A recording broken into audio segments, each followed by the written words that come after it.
Welcome to lesson 2.1, absolute value of a real number.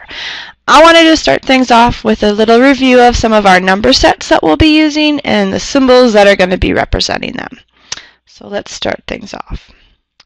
First number set, our natural numbers, which is represented by this pretty little n, something like that. And those are numbers including 1, 2, 3, and so on, or also including 0, 1, 2, 3.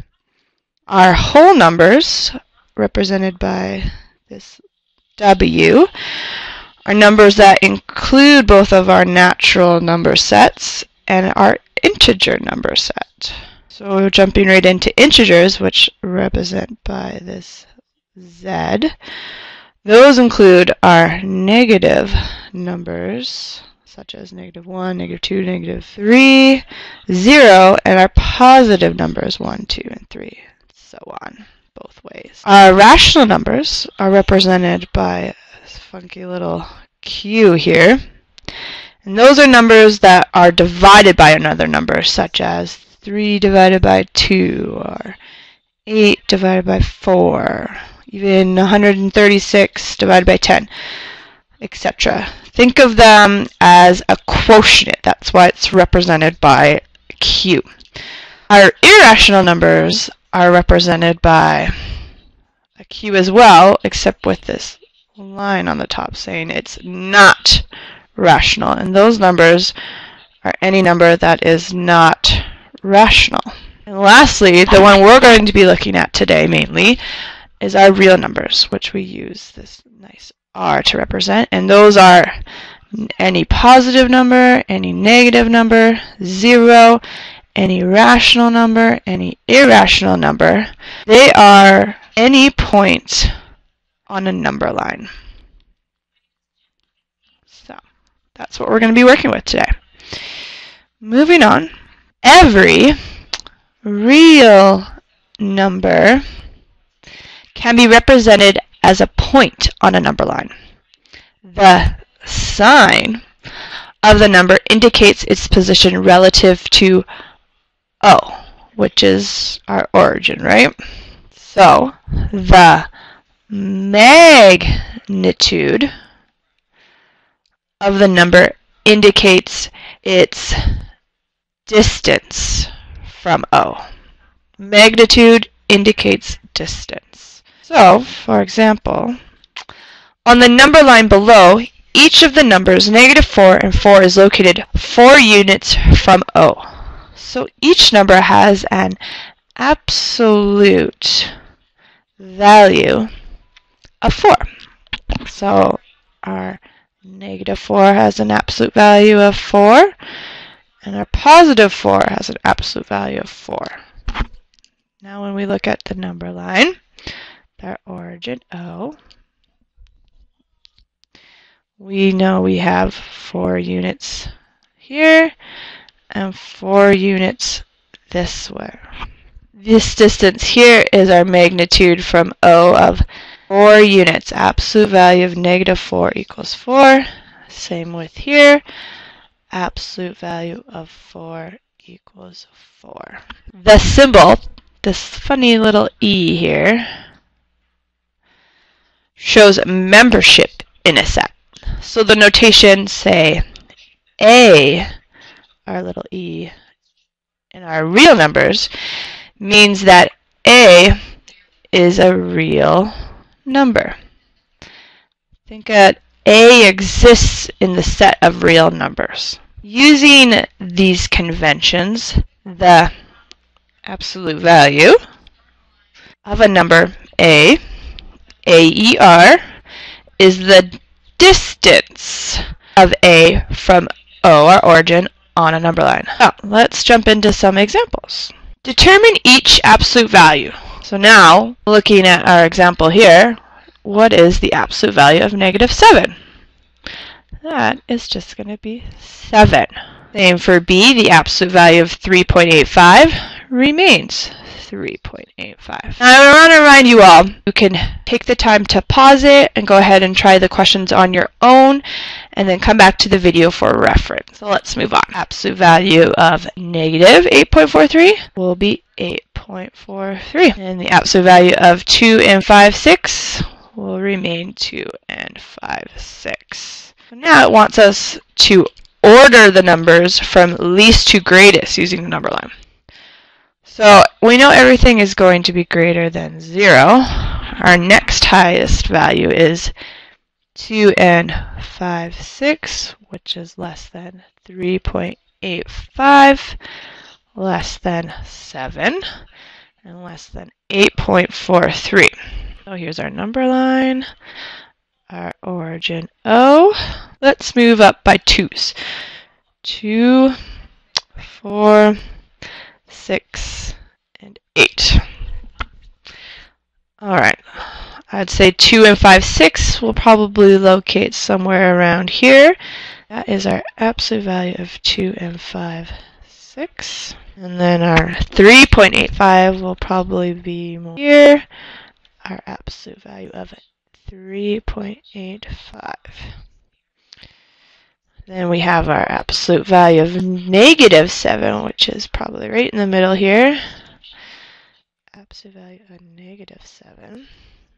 And lastly, our absolute value of negative 4.83, which will be somewhere around there. And that's our numbers ordered from least to greatest on a number line. The absolute value can be used to determine the distance between 2 points on a number line. To determine the distance between 2 and negative 8 count units, we will subtract. So, when we go 2 minus negative 8, we find an answer of 10. And when we go negative 8 minus 2, we have a solution of negative 10. But since distance is always positive, cannot have a negative distance, it does not matter from which point the counting starts. This distance can also be determined by subtracting, just like we did right here.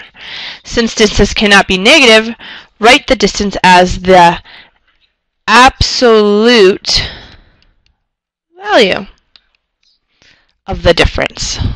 So looking back at what we just did, let's do that with absolute value. So the absolute value of negative 2 minus negative 8, which is the absolute value of 10, which is 10.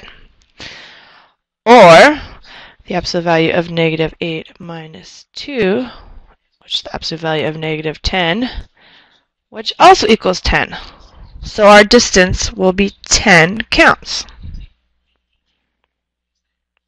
Let's do some examples on our own. Alright, example 2. Use absolute value to determine the distance between each pair of numbers on a number line. Sketch a number line to illustrate. Alright, so we are looking for the distance, which is the absolute value of the difference of the two numbers on the number line. So we have the absolute value of negative 3.2 minus 1.5, which equals the absolute value of negative 4.7, which equals 4.7. So our distance is going to be 4.7 counts. Looking at our number line here, origin O somewhere here, counting by 1, 2, negative 1, negative 2, negative 3, we have 3.2, and then we have 1.5, which will be right around here.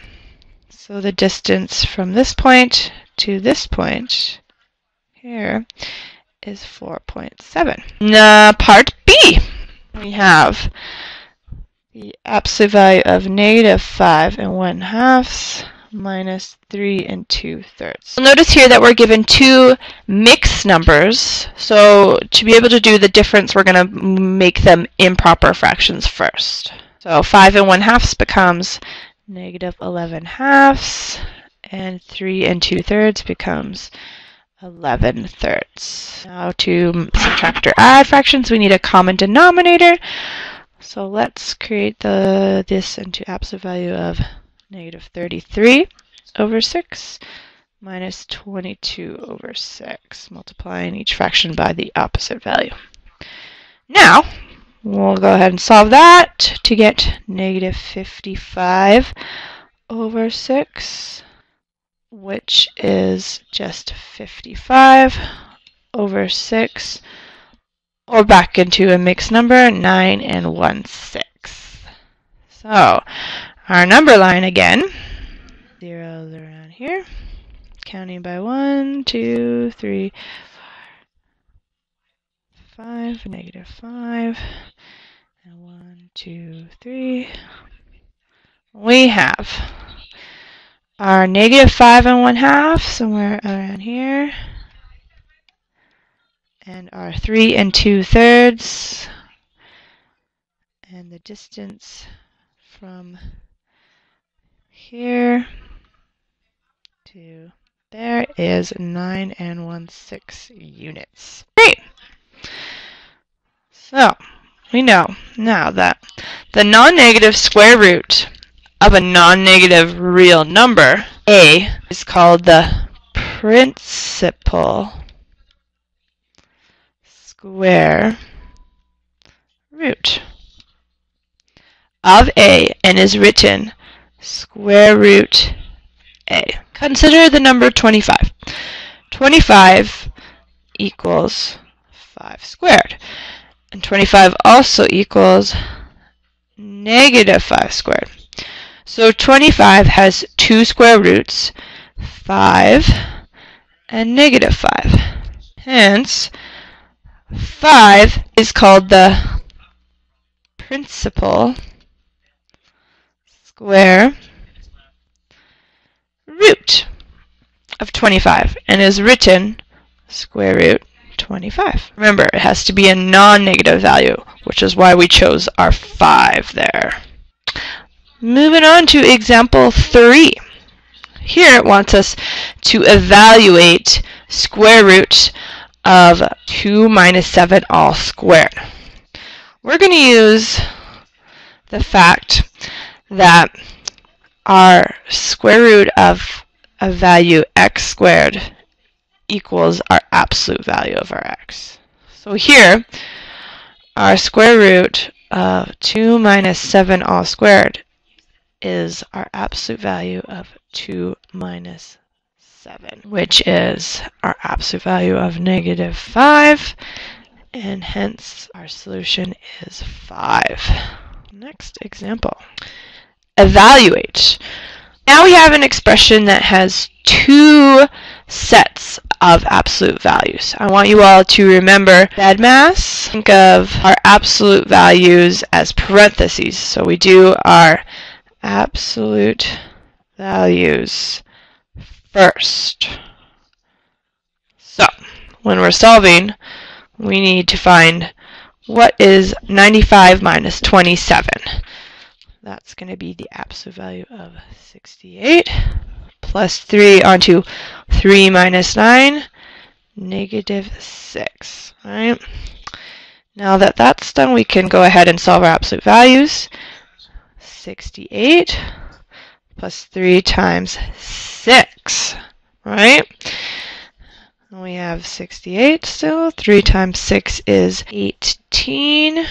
Comes out to be 86. Perfect. Next example. We need to solve absolute value of -2x squared minus 3x minus 4 when x equals 2. So first we need to sub x equals 2 into our equation. So now we are going to have absolute value of -2 times 2 squared minus 3 times 2 minus 4. That becomes absolute value -2 times 4 minus 6 minus 4.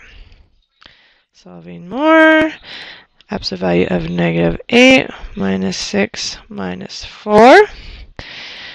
which becomes the absolute value of negative 16, giving us a final answer of 16.